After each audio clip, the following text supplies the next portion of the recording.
The veil was a constant companion, a shroud of black silk that separated Serafina from the world. It was meant to hide the curse, the cruel magic her own grandaunt had woven into her skin at birth. Marked as too ugly, the spell had twisted her features in the eyes of all who beheld her, making them recoil in disgust. It did not matter what she truly looked like beneath. What they saw was what she was: a monster, a disgrace to the once proud Silverwood name. Her wolf, or lack thereof, was the other half of her shame. On her 16th birthday, when the moon had called to her blood, nothing had answered. She was wolfless, a hollow vessel in a society that revered the beast within. Between the curse and her emptiness, she was less than an omega. She was a void, a blight her family endured with barely concealed contempt. "The king has requested a tribute," her uncle Cassian said, his voice smooth and cold as river stone. He did not look at her, instead inspecting his manicured nails as if her presence was a speck of dust he was choosing to ignore. "A gesture of fealty from the minor houses. I have selected you." Serafina's breath hitched behind the silk. The Alpha King, King Rorik. A man spoken of only in whispers, a boogeyman used to frighten pups. The Iron King, they called him, for the unyielding mask he was never seen without, and the brutal efficiency of his rule. He was a recluse who reigned from a jagged fortress in the northern mountains, a place from which few ever returned. Me? The word was a faint tremor in the oppressive silence of her uncle's study. "You are of no use here," Cassian stated, finally gracing her with a look of pure disdain. "You cannot be married off. You cannot strengthen our bloodline. You cannot even shift to defend our territory. You are, however, a highborn daughter of this house. Your life is the only currency you possess. You will be presented to him as a symbol of our unwavering loyalty." It was a death sentence, and they both knew it. He was not sending a tribute. He was discarding his family's shame in the most permanent way possible. She would be taken to the Iron King's cold, dark castle and would simply cease to be a ghost even before she was dead. Her older sister Anya found her later, packing a small, simple bag in the gray confines of her room. Anya was everything Serafina was not: beautiful, beloved, with a magnificent silver wolf that was the pride of their family. Yet, her eyes, usually so bright, were filled with a desperate sorrow. "You cannot let him do this," Anya whispered, grabbing her hands. "It is a sacrifice, Sarah. He is sending you to die." "And what should I do?" Serafina asked, her voice hollow. She pulled her hands away, smoothing the black veil over her face, a gesture as ingrained as breathing. "Run? Where would a wolfless cursed girl go? I would be hunted down as a rogue before the next moon. This is the only path." "There is always another path," Anya insisted, tears welling. "Not for me," Serafina replied, her heart a cold, heavy stone in her chest. "For me, there has only ever been this room, this veil. Now, there is a king and a fortress. It is merely a change of cages." She closed her bag, the soft click of the latch sounding like the final turn of a key in a lock. Her fate was sealed. She would face the Iron King and whatever end he had planned for her. It could not be worse than the slow death she was already living. The journey north was a silent, grim affair. Serafina rode in a sealed carriage, guarded by two of her uncle's most stoic men. They never spoke to her, barely looked at her. They slid food and water through a small slot in the door, their hands retreating as if they feared her curse was contagious. The world outside was a blur of green and gray through the carriage's single grimy window. For days, she was alone with her thoughts, a far more punishing confinement than the carriage itself. She replayed every moment of her life, a tapestry woven with threads of scorn and pity.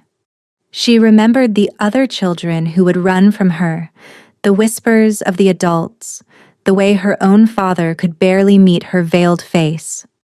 He had died 2 years ago, a sickness taking him swiftly, leaving Cassian as the head of their house. Her uncle's cruelty was a sharper blade than her father's weary disappointment had ever been. She pressed a hand to her chest, feeling the familiar emptiness where the fierce, warm presence of a wolf should have been. It was a constant, aching void, a silence in her soul where there should have been a song. Perhaps the Iron King would be a mercy, a quick end to a life that had never truly begun. As they climbed higher into the mountains, the air grew thin and cold. The lush forests gave way to hardy pines and then to bare, wind-swept rock. The iron citadel appeared suddenly, a jagged crown of black stone piercing the bruised purple sky.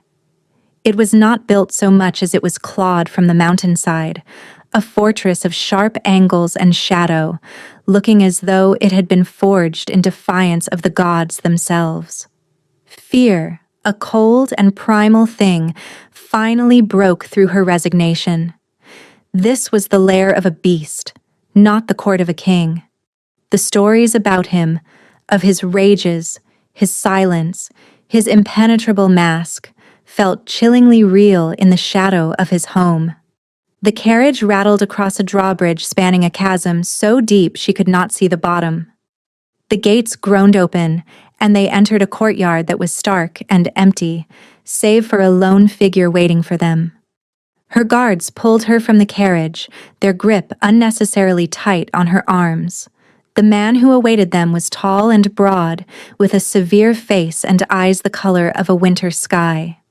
His bearing was that of a warrior, his scent that of pine and cold steel. He was clearly a beta, second only to the alpha himself. "I am Gideon, the king's beta," he said, his voice a low rumble. He looked from the guards to the veiled figure between them. His gaze lingered on her for a moment, and for the first time, Seraphina felt something other than disgust or fear from someone looking at her. It was curiosity. A neutral, assessing curiosity that was almost more unnerving. "The tribute from House Silverwood," one of her uncle's men grunted, shoving her forward. Gideon's eyes narrowed. He took a step, placing himself between Seraphina and the guards. "Your duty is done." Leave his tone held an absolute authority that brooked no argument. The guards, suddenly looking much smaller, bowed hastily and retreated, leaving her alone with this formidable stranger. "The king will see you now," Gideon said, his gaze fixed on her veil. "Follow me." He turned and walked toward the great doors of the keep, not waiting to see if she obeyed. Seraphina took a deep breath, the frigid mountain air burning her lungs. This was it. She clutched the small bag in her hand, the only thing she had left of her old life, and followed the beta into the heart of the Iron King's domain. The inside of the fortress was as austere and intimidating as the outside. The halls were carved from the same black mountain stone, vast and echoing.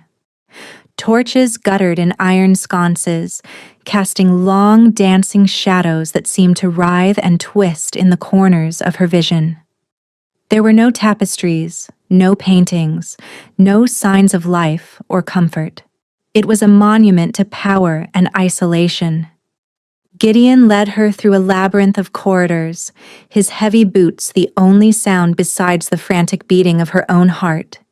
He did not speak, and she did not dare to. The air itself felt heavy, charged with a palpable tension, a dormant energy that prickled her skin. It was the scent of an alpha, but unlike any she had ever encountered. It was not just dominance, it was ancient, raw, and laced with a profound, aching pain. They arrived before a set of massive iron-bound doors. 2 guards, clad in black armor from head to toe, stood as motionless as statues. They did not acknowledge Gideon or Seraphina, their gazes fixed on some distant point. Gideon pushed the doors open, the screech of the hinges echoing like a scream. "Enter," he commanded softly. Seraphina hesitated for a heartbeat, her body frozen with a dread so profound it was paralyzing. Then she forced her feet to move, stepping across the threshold into the throne room. The room was cavernous. A single massive window of what looked like smoked quartz dominated the far wall, offering a stark view of the storm-racked peaks outside. The only light came from this window, and a few sparsely placed torches, leaving most of the chamber steeped in shadow. In the center of the room, upon a throne that seemed hewn from a single piece of obsidian, sat the king. He was larger than she had imagined, a figure of immense power and stillness. He was draped in black furs and leathers, and on his face, as the legends told, was a mask. It was not a decorative piece, but a full helm of black iron, featureless except for two narrow slits for the eyes. It was terrifying in its blankness, betraying nothing, promising nothing. The oppressive weight of his presence filled the room, pressing down on her, making it hard to breathe. This was an alpha of unimaginable strength, an ancient power that made the alphas of the lower lands feel like children. She sank into a low curtsy, her head bowed, the silk of her veil brushing against the cold stone floor. The silence stretched, thick and suffocating. She could feel his gaze on her, a physical weight, and she wondered what he saw. Did her curse work even on him? Did he see the monster, or did the veil simply render her a faceless, shapeless offering? "State your name and purpose," his voice commanded. It was not loud, but it resonated deep in her bones, a voice that sounded like grinding stone and winter winds. It was devoid of any warmth, any emotion at all. "I am Seraphina of House Silverwood, Your Majesty," she said, her own voice barely a whisper. "I am sent as a tribute, a symbol of my house's loyalty to the crown." Another long silence. She kept her eyes fixed on the floor, her muscles screaming from the tension of her curtsy. "Loyalty," he repeated, the word flat and meaningless. "Your uncle discards his refuse and calls it a gift. He is either a fool, or he believes me to be one." Her blood ran cold. He saw the truth of it instantly. She was not a tribute. She was trash to be disposed of. "Rise," he commanded. She did, slowly, her legs trembling. She kept her gaze lowered, not daring to look directly at the iron mask. "Look at me." Against every instinct screaming at her to flee, she lifted her head. She looked past the terrifying helm and tried to meet the eyes she could not see. And in that moment, she felt it, a flicker. Beneath the crushing weight of his power, beneath the layers of ice and iron, there was a tremor. A deep, resonant agony that mirrored the void in her own soul. It was there for only a second, a crack in the flawless facade. But she felt it as surely as she felt the cold stone beneath her feet. It was a pain so profound it seemed to be the source of the very cold in the room. He must have felt her recognition, because he shifted on his throne, a minute movement that nonetheless seemed to shake the very foundations of the room. "Gideon!"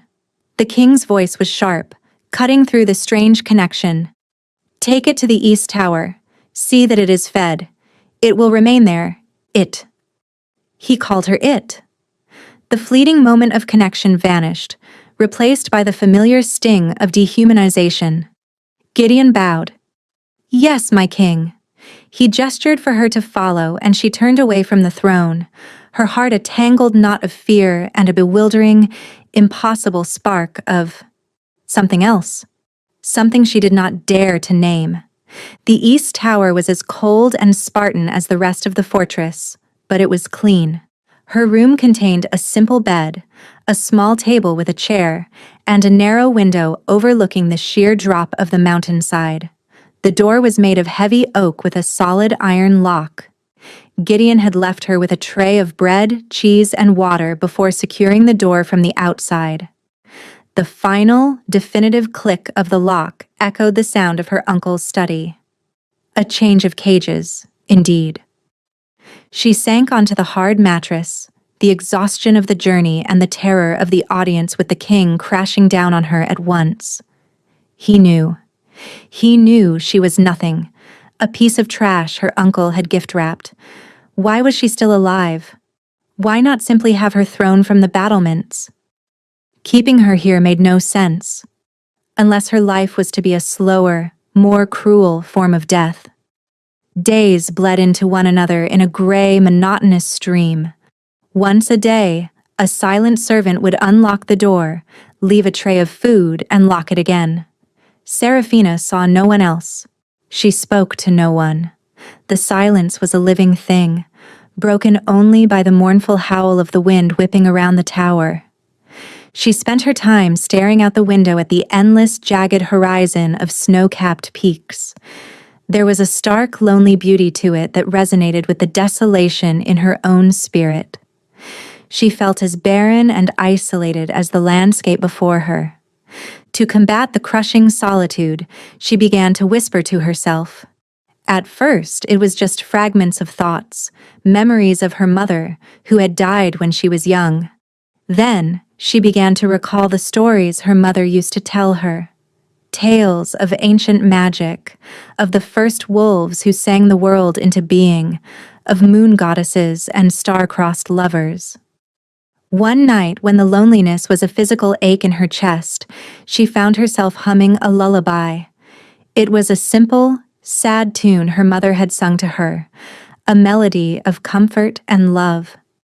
She closed her eyes, her voice soft in the stillness of the room, and for a few precious moments, she wasn't the cursed, wolfless tribute.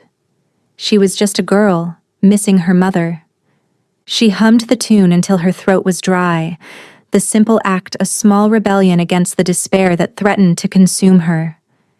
It was a tiny spark of warmth in the suffocating cold of her prison.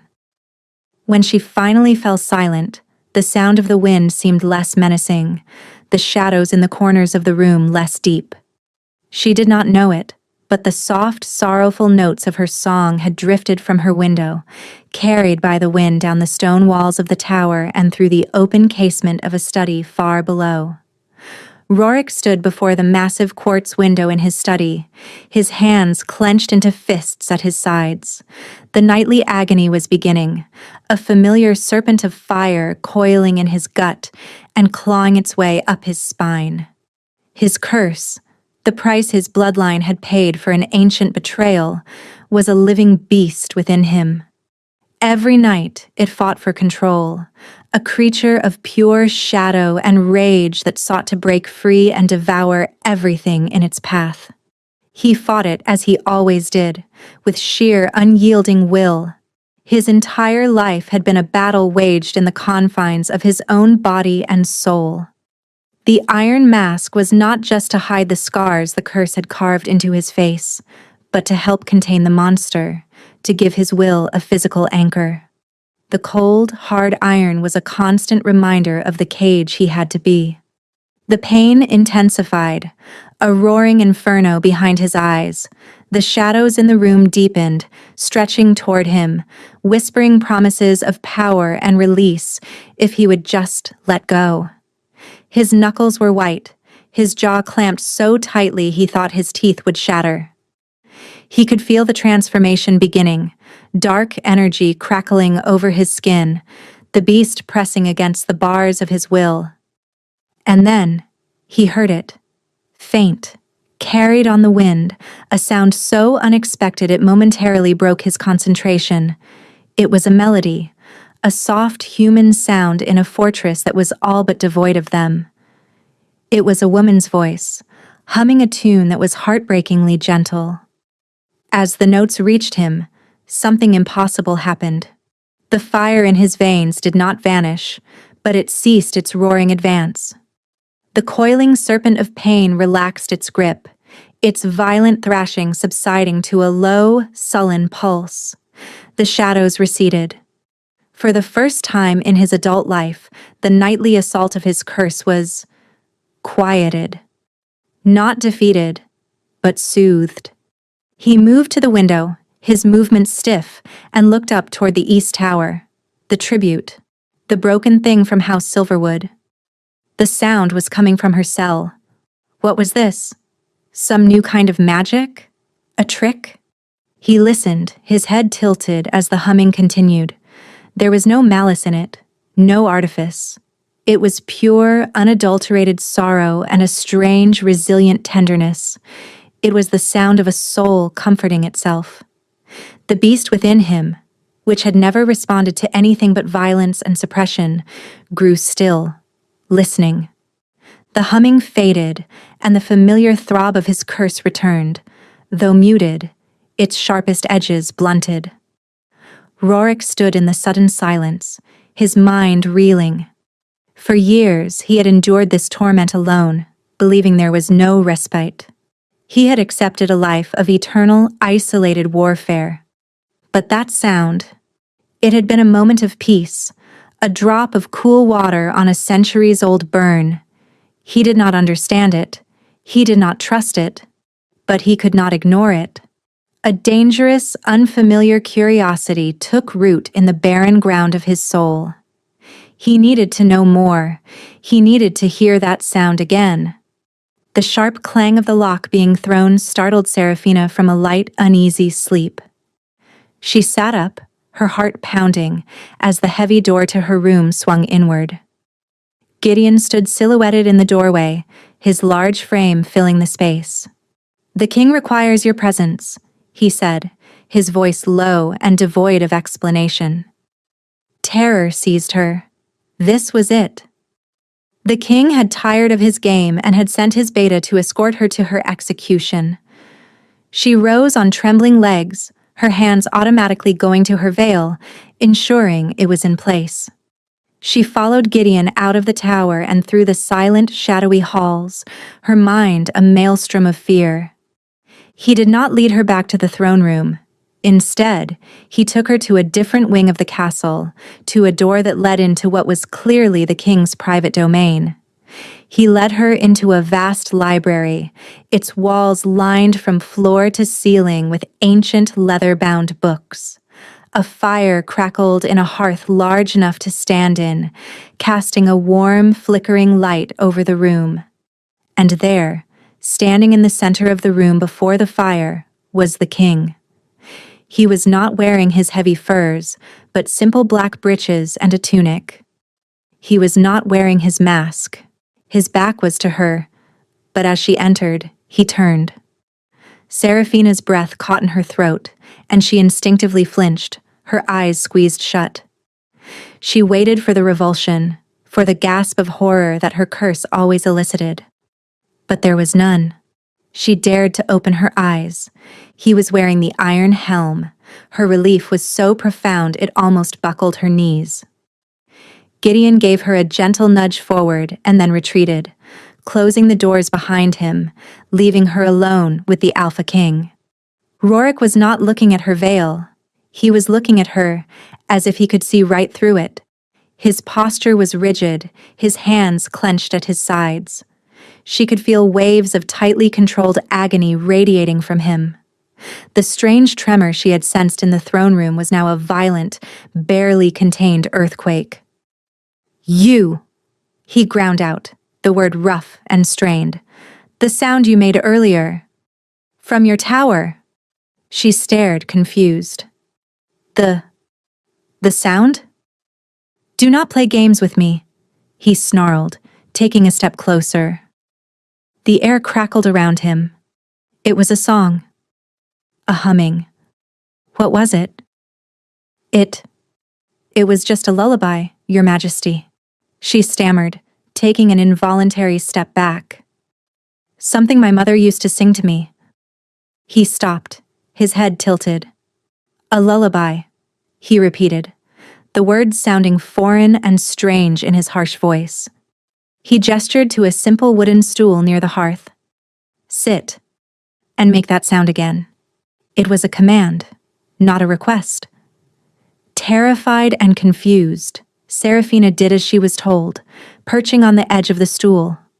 The most powerful, feared man in the kingdom, a man who could kill her with a thought, was demanding she sing him a lullaby. The situation was so bizarre, so utterly surreal, that her fear was momentarily eclipsed by sheer disbelief. She took a shaky breath, her throat tight. She looked at the featureless iron mask, at the powerful body coiled with pain, and she opened her mouth. The first few notes were weak and trembling, but she forced them out, the simple, sad melody of her mother's song filling the silent library.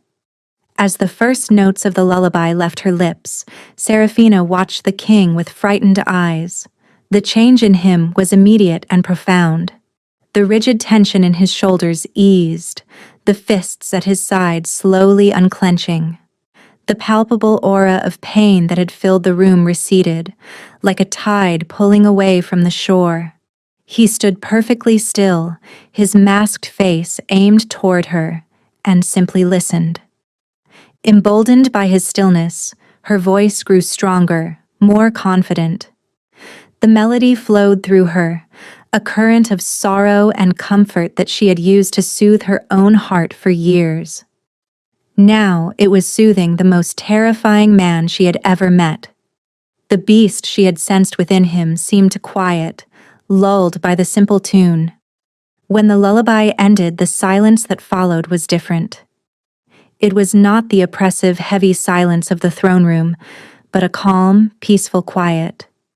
"More," the king commanded, his voice softer now, less like grinding stone and more like the low rumble of distant thunder. She hesitated. She knew no other songs that held the same power for her. Her mind raced, searching for something, anything. And then she remembered the stories. I do not know many songs, Your Majesty," she said softly, "but I know stories." He did not answer, but his stillness was its own form of permission. Taking another breath, she began to speak, her voice low and even. She told him the first story that came to mind, a tale her mother had loved, about a wolf who fell in love with the moon and spent his life trying to climb the mountains to reach her.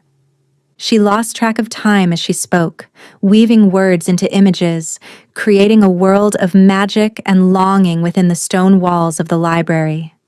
She did not just recite the story, she poured her own loneliness, her own yearning for something unattainable, into the telling. The king remained motionless, a silent iron statue absorbing her every word. He was the most intent audience she had ever had.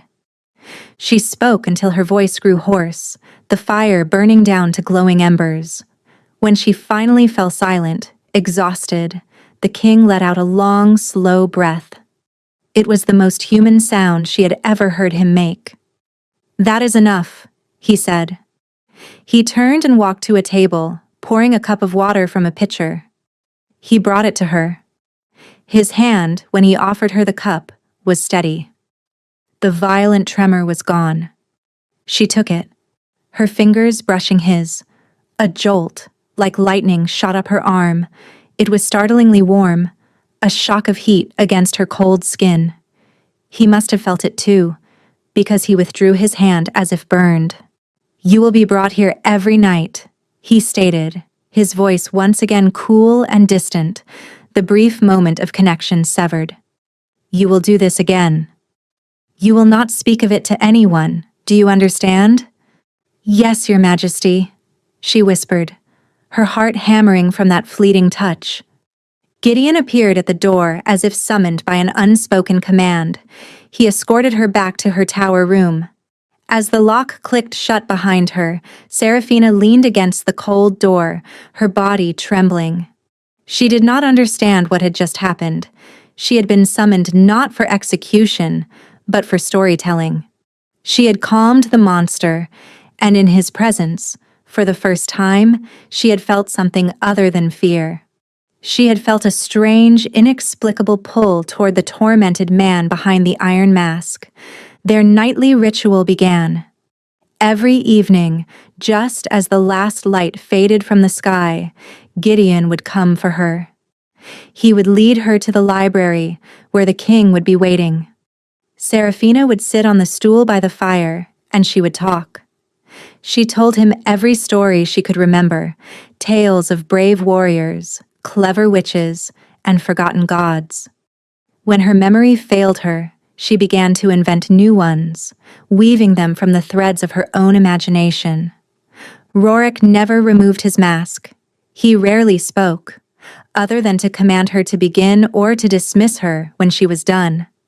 But she learned to read his stillness. She could feel when a story captured his interest, his focus narrowing to an intense point. She could sense when his inner turmoil was particularly fierce, and she would soften her voice, her tales becoming gentler, more soothing. A fragile, unspoken bond formed between them in the flickering firelight. She was his secret balm, the only thing that could grant him respite from his hidden war. And he was the first person to ever listen to her. He did not see her cursed face. He only heard her voice, her words. In that library, she was not the family's shame or a wolfless outcast. She was a storyteller. She had a purpose. One night, she finished a story about a cursed prince who could only be healed by a true name spoken with love. The silence that followed was heavier than usual. "Where did you learn such stories?" Rorik asked, his voice unexpectedly quiet. The personal question startled her.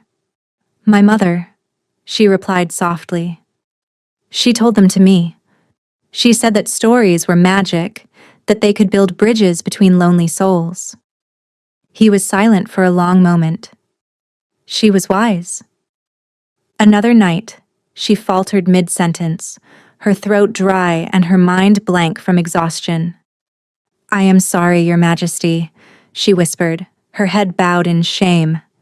I have no more stories tonight." She expected anger, a harsh dismissal.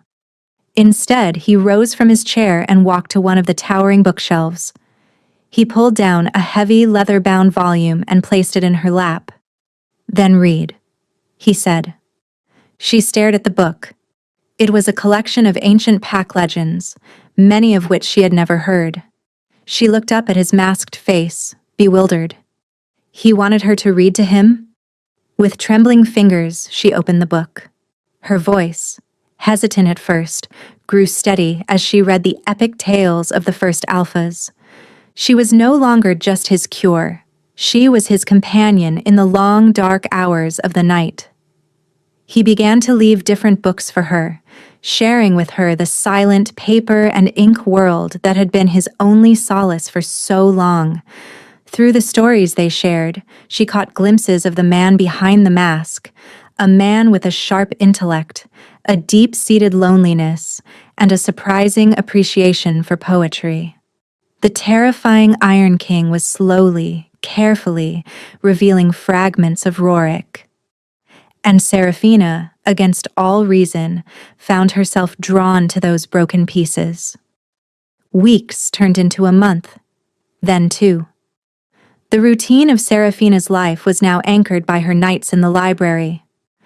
Her days in the tower were no longer spent in despair, but in anticipation. She would rest her voice, recall fragments of old tales, and even find herself looking out at the stark mountains with a sense of belonging. This strange, cold fortress was becoming her home, and its terrifying master was becoming someone else. Rorik, for his part, found his world irrevocably altered. The nights were no longer a dreaded crucible of agony. They were a time of quiet respite, of listening to a soft voice that unspooled the knots of pain in his soul. He found himself looking forward to the sound of her footsteps in the hall, to the unique cadence of her speech. He started asking more questions, his curiosity a slow thawing spring.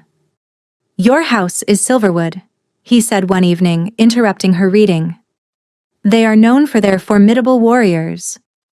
Your sister, Anya, is said to have the finest fighting form of any female in the southern packs." Serafina's hand tightened on the book. "Yes, Your Majesty. Anya is a great warrior." "And you?" he pressed, his unseen gaze intense. "Did you not train?" The old shame washed over her. "I have no wolf, my king," she said, her voice small. "There was nothing for me to train." She expected him to recoil, to show the same disgust everyone else did. The wolfless were aberrations, flawed and weak. To an alpha king whose power was legendary, she must seem pathetic. But Rorik simply absorbed the information. "I see," was all he said.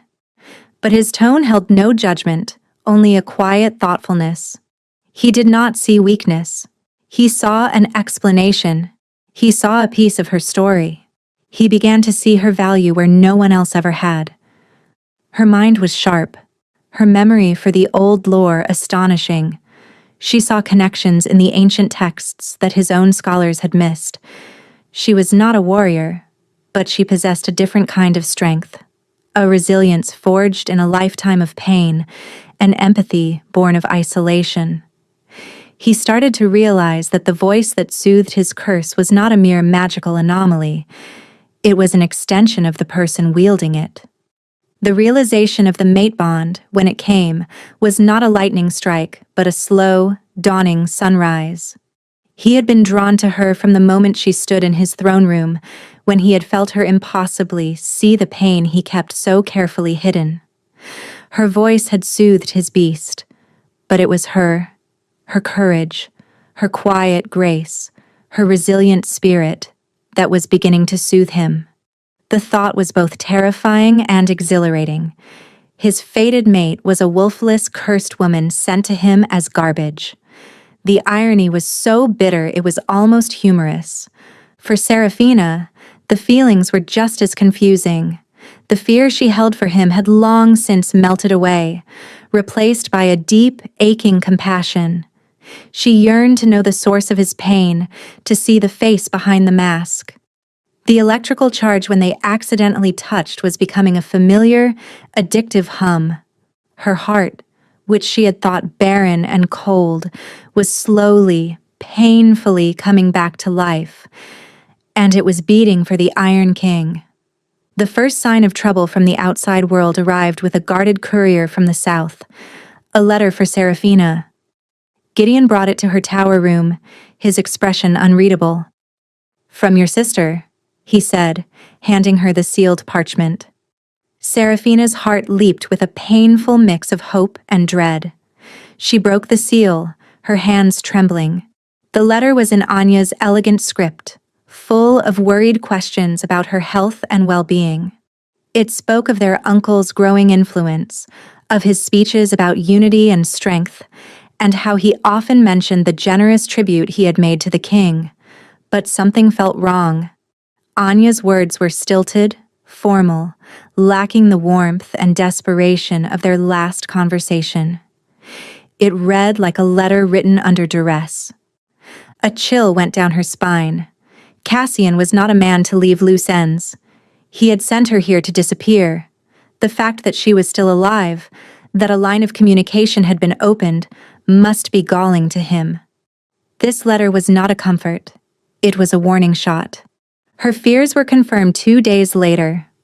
The silent servant who brought her daily meal was accompanied by a new face, a smirking guard she didn't recognize.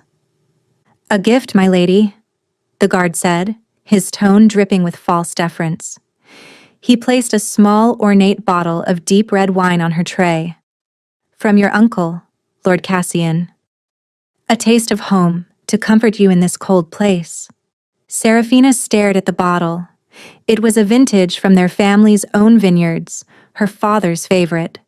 It was also, she knew with a certainty that froze her blood, poisoned.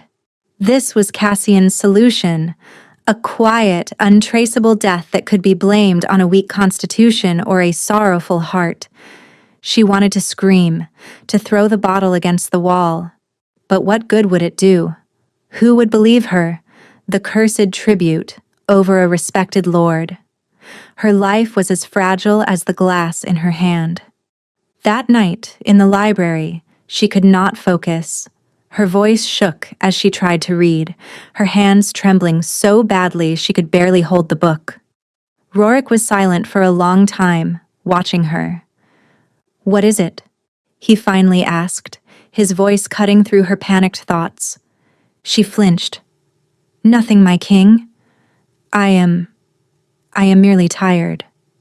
"You are a terrible liar," he stated flatly. He rose and came to stand before her, a towering, intimidating shadow. "Tell me." The command was absolute. The secrets and fear tumbled out of her in a frantic whisper. The strange letter from Anya, the bottle of wine, her certainty that her uncle was trying to kill her. She expected disbelief, or worse, indifference. Her life was, after all, his to give or take.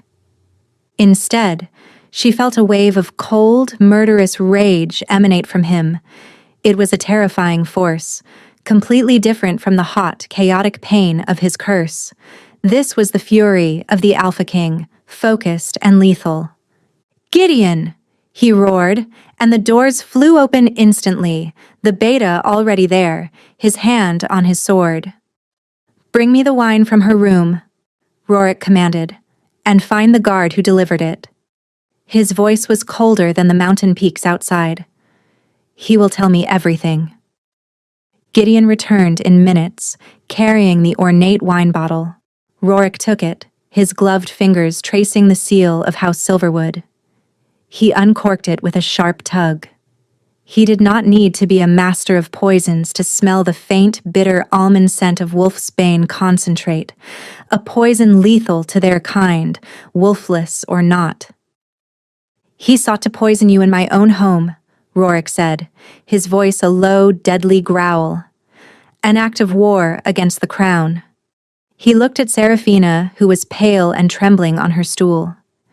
He saw not a disposable tribute, but the woman who gave him peace, the one soul who did not fear his darkness. The thought of Cassian's treachery stealing her from him ignited a protective fury so intense it threatened to overwhelm him. Just then, a commotion erupted in the hall. Shouts, the clash of steel. Gideon drew his sword, moving to guard the library door. It burst open, and the smirking guard from that afternoon stumbled in, followed by two of the king's sentinels. The guard was not a prisoner. He held a short, wicked-looking blade, and his eyes were wild with fanaticism. "For the true ways!" he screamed, lunging not at the king, but at Seraphina. He was Cassian's backup plan. If the poison was discovered, the assassin would finish the job. Everything happened in a blur. Gideon moved to intercept, but the assassin was unnaturally fast. Rorik was faster. He moved with a speed that seemed to defy physics, placing his body between Seraphina and the blade. The assassin, shocked by the king's intervention, plunged the knife deep into Rorik's side. A pained grunt escaped Rorik's lips, but it was the surge of the curse, awakened by the shock of the wound and the threat to Seraphina, that was the true danger. Black, shadowy tendrils erupted from his body, coiling around the assassin. The man screamed, a horrifying gurgling sound as the shadows constricted, draining the life from him in seconds. He collapsed to the floor, a withered husk. Gideon stared, his face ashen at the display of raw, dark power. He had known the king was cursed, but he had never witnessed its terrifying reality. The shadows writhed around Rorik, hungry and uncontrolled. "My king!" Gideon cried out, taking a step forward. "Stay back!" Rorik snarled, his voice distorted, layered with a guttural echo that was not his own. He clutched at his side, where blood was now seeping through his tunic. The pain from the wound and the effort of containing the unleashed beast were immense. He staggered, his iron helm clattering against a bookshelf. The force of the impact knocked it loose, and it fell to the floor with a heavy clang. For the first time, Serafina saw his face. It was not a monster's face. It was the face of a man in his late 20s, strong-jawed and noble, but ravaged by his curse. A network of fine, black lines, like creeping veins of shadow, covered the right side of his face, disappearing into his hairline. A long, jagged scar ran from his temple to his jaw, a physical manifestation of his inner torment. But it was his eyes that held her captive. One was a clear, piercing gray, but the other was completely black, an abyss of pain. He was not a monster. He was beautiful and broken. He met her gaze, his expression one of raw agony and utter vulnerability. The beast was fighting him, the shadows pulsing. He was losing. Fina, he gasped, his own name for her a desperate plea. Sing. For a heart-stopping moment, Serafina was frozen, caught between the horror of the dead assassin and the shocking revelation of the king's face. But his pained gasp of her name, the desperation in his eyes, broke through her paralysis. She scrambled to her feet, ignoring the blood and the shadows, and went to him. She did not sing. There was no time. Instead, she did the one thing her heart screamed at her to do. She reached out with a trembling hand and laid it gently on the scarred side of his face. His skin was fever-hot beneath her palm. He flinched at her touch, a lifetime of isolation making him recoil from contact. But she held firm, her touch not one of pity, but of acceptance. She poured all her compassion, all the strange tenderness she felt for him, into that single point of contact. Rorik, she whispered, his name feeling both foreign and intimately familiar on her tongue. At the sound of his name, spoken so softly, and the feel of her hand on his skin, the writhing shadows stilled. The guttural echo in his voice faded. The blackness in his eye receded, leaving only the pained gray. The beast within him, which had only ever been calmed by her voice, was now utterly pacified by her touch. He stared at her, his breath coming in ragged gasps, his visible eye wide with disbelief. The mate bond, which had been a quiet hum between them, flared into a roaring inferno. It was undeniable, a raw, elemental force that arced between them, visible to Gideon as a faint shimmer in the air. In that moment, they both knew. He was hers, and she was his. Rorik swayed, the loss of blood and the immense effort of his battle finally taking their toll. He collapsed, and she moved with him, easing his descent to the floor, cradling his head in her lap. Gideon, she said, her voice clear and steady, filled with an authority she did not know she possessed. Help me. We need to stop the bleeding. The beta, shaking himself from his shock, rushed forward. He ripped a strip of cloth from his own tunic, pressing it to the king's wound. Rorik was fading, his eyes fluttering shut. He needs a healer, Gideon said, his voice grim. There is no time, Serafina said, her mind racing. She looked down at Rorik's face, at the pain etched there even in unconsciousness. She thought of the stories, of ancient and forgotten magic. She thought of her mother, who had always said her daughter's hands were meant for mending, not fighting. A desperate idea took hold. She was wolfless, but she was not powerless. Her power was not in tooth and claw, but in her voice, her touch, her spirit. She leaned down, her veil brushing against his cheek, and pressed her lips to his forehead.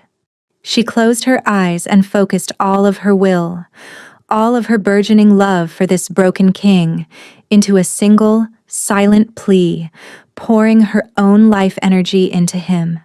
A soft golden light bloomed from her lips, sinking into his skin. The network of black, cursed lines on his face seemed to retreat, and the tense lines of pain around his mouth began to ease. Gideon stared, utterly speechless, as the woman everyone had dismissed as a cursed, wolfless nothing performed a feat of healing magic not seen in centuries. The days that followed were a blur of tension and quiet care. Rorik remained weak, confined to his chambers while his body recovered from the assassin's blade and the drain of his curse. Seraphina never left his side. Gideon, now her sworn confederate, ensured they were not disturbed, claiming the king was in seclusion to investigate the attempt on his life. The fortress buzzed with rumors, but the truth remained locked away in the royal wing. Seraphina, no longer a prisoner in the tower but a self-appointed guardian, tended to Rorik with a gentle focus. She changed his bandages, brought him broth, and when the pain threatened to return at night, she would simply take his hand, her touch enough to keep the beast at bay. They spoke little, but the silence was filled with a new, profound understanding. He would watch her for hours, his mask discarded on a nearby table, his scarred, vulnerable face open to her gaze. He was seeing her for the first time too, not as a veiled tribute, but as Seraphina. He saw the strength in her soft eyes, the fierce determination in the set of her jaw. The curse that was supposed to make her hideous was nothing to him. The mate bond overrode the petty magic completely. He saw only her, his mate, his savior. One afternoon, as she was replacing a compress on his forehead, he caught her hand. His grip was gentle but firm. "Why?" he asked, his voice rough from disuse. "Why did you not run?" "Anyone else would have been horrified by what I am." "I saw you," she answered simply, meeting his gaze without hesitation. "Not the curse, not the king. I saw a man in pain, the same way you heard my voice, and not my reputation." His thumb stroked the back of her hand, sending shivers through her. "Cassian will not let this go," he said, his expression hardening. "The failed assassination will only make him bolder. He will see you as a threat to his ambition now, not just a nuisance to be discarded." "What will he do?" she asked. "He will use our laws against us," Rorik said grimly. "He will come here, feigning concern. He will demand a great council of the Alpha Lords, and he will use your curse and your influence over me to paint you as a witch. He will try to turn the entire kingdom against you." The fear she had held at bay returned.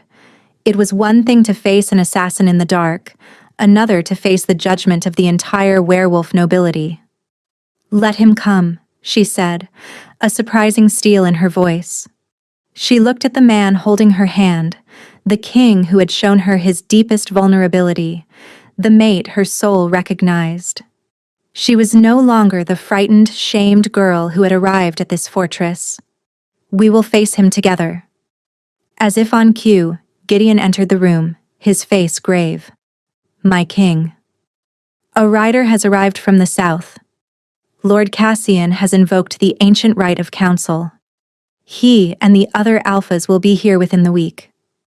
Rorik pushed himself to a sitting position, his jaw set. "Then let them come," he said, his eyes finding Seraphina's. "It is time the kingdom learned who their king truly is. And who their queen will be." The great hall, a space even larger and more intimidating than the throne room, was filled with the collected power of the kingdom. Alphas from every major pack were there, massive, powerful men and women whose combined presence made the very air thrum with dominant energy. They sat at a huge, circular table of petrified wood, their faces grim and expectant. Rorik sat at the head of the table, once again wearing his iron helm. It was a strategic choice, a return to the symbol of implacable authority they all knew and feared. Seraphina stood behind him, slightly to his right, her own black veil a mirror of his mask. She could feel the weight of dozens of suspicious, hostile stares, could hear their muttered whispers about the veiled witch in the king's shadow. Lord Cassian stood in the center of the circle, his face a mask of false grief and righteous anger. He was a master manipulator, his voice ringing with passion as he wove his poisonous tale. "I sent my niece here as a tribute of our loyalty, a gesture of honor," he boomed, his eyes sweeping across the assembled alphas. "I sent her in good faith, only to hear whispers of dark magic, of a king held in thrall. This woman," he pointed a dramatic finger at Seraphina, "is cursed, marked from birth as a thing of ugliness and ill omen.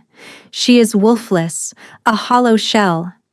And yet, our king, who has not left his fortress in a decade, is suddenly under her sway." He leaned forward, his voice dropping to a conspiratorial whisper. "I believe she has ensnared him with witchcraft. I believe she is the reason for his long seclusion, a parasite who has finally revealed her influence. For the good of the kingdom, for the health of the crown, I demand she be tried and purified by flame." A murmur of agreement went through the alphas. They were traditionalists, warriors who understood strength and bloodlines. They did not understand curses, wolflessness, or a king who seemed to favor such a creature. Cassian's words preyed on their deepest prejudices. Rorik listened, his posture unmoving, radiating an icy calm that put everyone on edge. When Cassian finished his tirade, a heavy silence fell. All eyes turned to the king. "You have leveled serious accusations, Lord Cassian," Rorik said, his voice dangerously level. "You speak of witchcraft and thrall.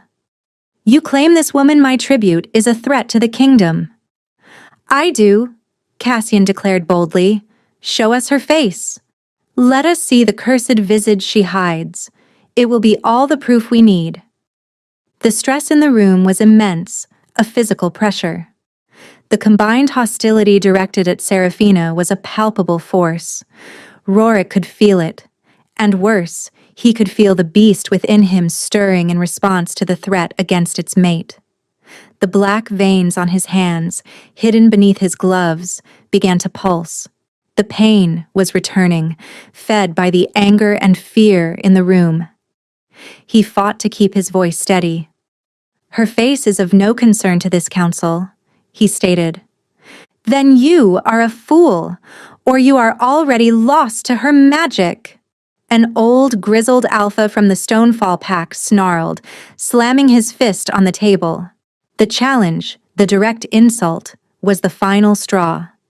Rorik's control, weakened by his recent injury, began to fracture. A low growl escaped his lips, distorted and inhuman. The temperature in the room plummeted. The torches flickered as shadows in the corners deepened, coalescing around the throne.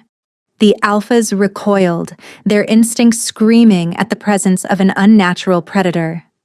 Rorik was losing the fight.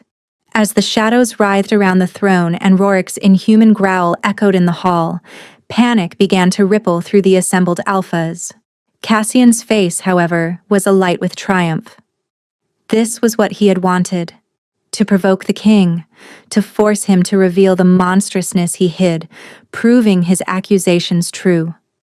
Seraphina watched, her heart seized with terror not for herself, but for Rorik. She saw the violent struggle in his posture, felt the agony of his battle. He was trying to protect her, but in doing so, he was destroying himself. In that moment, a profound clarity washed over her. She was done hiding. She was done being a victim of other people's curses and ambitions. Her mother had said stories could build bridges. It was time to tell her own. She stepped out from behind the throne, moving into the center of the room. Every eye swiveled to her. "You wish to see my face, Lord Cassian?" she asked, her voice ringing with a surprising strength that cut through the tension. "You believe my appearance is proof of my evil?" Before anyone could react, she reached up with both hands and untied the ribbons of her veil. The black silk fell away, pooling at her feet. A collective gasp swept through the hall. There was no monster. The face revealed was one of startling classical beauty, with high cheekbones, a determined mouth, and eyes the color of a forest after rain. The curse, the spell woven to make others see ugliness, had been shattered. Perhaps it was the power of the fully awakened mate bond, or perhaps it was her own act of ultimate self-acceptance. But the magic had unraveled, leaving only the truth.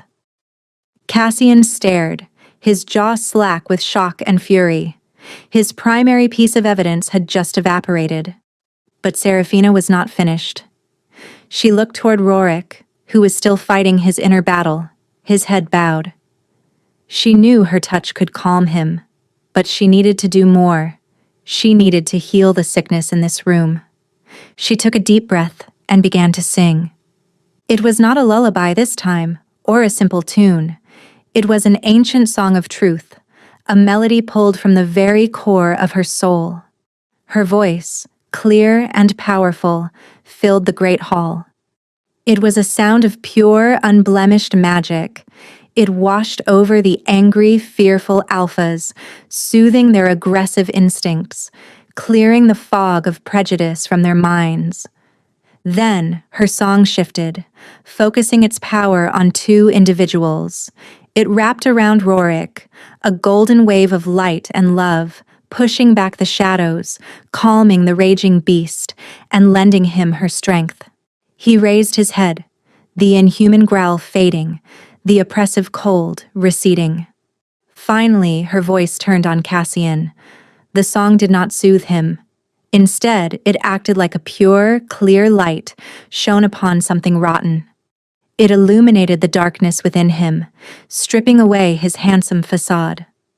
A foul black aura became visible around him, an aura of greed, jealousy, and murderous intent. The assembled alphas saw his soul for what it was, and they recoiled in genuine horror. The song ended. In the ringing silence, Rorik stood. He reached up and, with a slow, deliberate movement, removed his iron helm. He let it fall to the floor. He stood before his alphas, revealing his scarred face, his mismatched eyes, his vulnerability. "This is my curse," he said, his voice clear and strong. "A burden I have carried in silence for years. And this," he turned, his gaze softening as he looked at Seraphina, "is my cure, my mate, your future queen." He walked to her, took her hand, and raised it for all to see. "Lord Cassian," he said, his voice turning to ice as he faced his accuser, "is a traitor and a kinslayer who attempted to murder a member of my court and his own kin. His darkness is now plain for all to see. Seize him." The alphas, their minds cleared by her song, their loyalty to their true king reaffirmed by his honesty, needed no further convincing. Two of the largest alphas grabbed a sputtering, horrified Cassian, his foul aura clinging to him like a shroud, and dragged him away. With Cassian gone, the atmosphere in the great hall transformed. The lingering fear and hostility were replaced by a stunned, reverent silence. The alphas looked from their unmasked, scarred king to the beautiful, powerful woman at his side, and they finally understood. They had not witnessed witchcraft. They had witnessed a miracle. Rorik kept Seraphina's hand firmly in his, a warm, grounding anchor in the sea of staring eyes. He had just laid bare his deepest secrets, the shame and pain he had hidden for a lifetime. Yet, he felt no fear. With her beside him, he felt stronger, more whole, than he ever had behind the protection of his iron mask. "I have ruled from the shadows for too long," Rorik announced, his voice resonating with a new, open authority. "My mate has shown me the strength in vulnerability, the power in truth. Our kingdom has valued brute force and flawless bloodlines for too long, and it has allowed darkness like Cassian's to fester. That changes today. He turned to Seraphina, his expression so full of love and adoration that it stole her breath. He gently cupped her cheek, his thumb tracing the line of her jaw. "How Silverwood sent me their discarded treasure," he said, his voice soft enough for only her to hear, yet his sentiment clear to all. "And I will cherish it for all my days." In the days that followed, the fortress was transformed. Orders were given to bring light and color into the stark halls. Tapestries were hung, braziers were lit, and the oppressive silence was broken by the sounds of a court coming back to life. Rorik, no longer hiding, began to rule in person, his counselors and even Gideon marveling at the wisdom and compassion he had always possessed but had kept locked away. The mating ceremony was held a week later, not in the grim Great Hall, but in an ancient open-air stone circle on one of the lower mountain slopes, just as the sun was setting. All the alphas who had been present at the council attended, their loyalty now absolute. Seraphina wore a simple gown of silver, her dark hair unbound. Rorik stood before her, not in armor, but in fine leathers, his scarred face open to the world. Following the ancient rite, he bit gently into the curve of her neck, his teeth grazing her skin, leaving the permanent mating mark that declared her his to the world. She, in turn, placed her hand over his heart, her unique energy sinking into him, marking his soul as hers. The bond between them settled, a deep, unbreakable connection that sang with contentment. When the rite was complete, he did not kiss her. Instead, he leaned in and rested his forehead against hers, a gesture of profound intimacy and equality. "My storyteller," he murmured. "My king," she whispered back. The kingdom had its queen, not a warrior queen with a mighty wolf, but a queen whose strength was in her voice, her heart, and her unwavering ability to see the light in the deepest darkness. The Iron King was no more. In his place stood Rorik and Seraphina, their two halves finally made whole, ready to lead their people into a new dawn. 1 year later, the Iron Citadel was unrecognizable. The gardens, long neglected, bloomed with resilient mountain flowers, their bright colors a testament to the new life that had taken root. The halls, once cold and silent, now echoed with conversation and, even, on occasion, laughter. The black stone walls remained, but they were no longer the bones of a prison. They were the foundations of a home. Queen Seraphina stood on a balcony overlooking the valley, a soft breeze teasing the strands of her hair. She rested a hand on the gentle swell of her stomach, a quiet smile on her lips. The life growing within her was a symbol of everything that had changed, a promise of hope, a union of two souls who had found each other in the dark. Strong arms wrapped around her from behind, and she leaned back into the familiar, solid warmth of her husband's chest. Rorik rested his chin on her shoulder, his own hand coming to rest protectively over hers on their unborn child. He no longer wore a mask of any kind. The scars on his face were simply a part of him now, a map of the battles he had won. His people had come to see them not as a mark of a curse, but as a symbol of their king's resilience. "What are you thinking about?" he asked, his voice a low, contented rumble against her ear. "About a frightened girl in a veil," she answered softly, "and a lonely king in an iron mask. It feels like a story from another lifetime." "It was," he said, pressing a kiss to her temple. "A story that needed a new ending. You gave it to us." Their reign had begun a quiet revolution. Empathy and wisdom were now valued alongside strength. The wolfless were no longer outcasts, but were integrated into the society, their other skills and talents finally recognized. Seraphina had established libraries and schools, fostering the stories and knowledge that had been her own salvation. Rorik, with his mate by his side, ruled with a firm but just hand, his curse now a quiet, dormant thing, held in check not by will, but by love. Down in the courtyard, Gideon was patiently attempting to teach a group of young shifters a complex training maneuver. Anya was there too. After Cassian's imprisonment, she had been named head of House Silverwood. She was a frequent and welcome visitor, her bond with her sister stronger than ever. She had been the first to marvel at Seraphina's true strength, her shame replaced by a fierce, protective pride. "He's kicking," Seraphina whispered, a gasp of delight escaping her. Rorik chuckled, a warm, genuine sound she would never tire of hearing. He knelt before her, pressing his ear to her belly. His eyes, once so full of pain, now shone with a light that was all for her. A warrior, like his mother. She laughed, running her fingers through his dark hair. "His mother is a storyteller, my love." "The fiercest kind of warrior there is," he corrected, looking up at her with an expression of such profound love it made her heart ache with joy. He rose and captured her lips in a soft, lingering kiss. In the quiet of their balcony, high in the mountains that were once his prison and were now their sanctuary, the king and queen stood together. They were no longer defined by their scars or their secrets, but by the love that had healed them, a love that was now rebuilding a kingdom. The story of the cursed girl and the Iron King was over. Their own story, a tale of love, family, and a brighter future, was just beginning.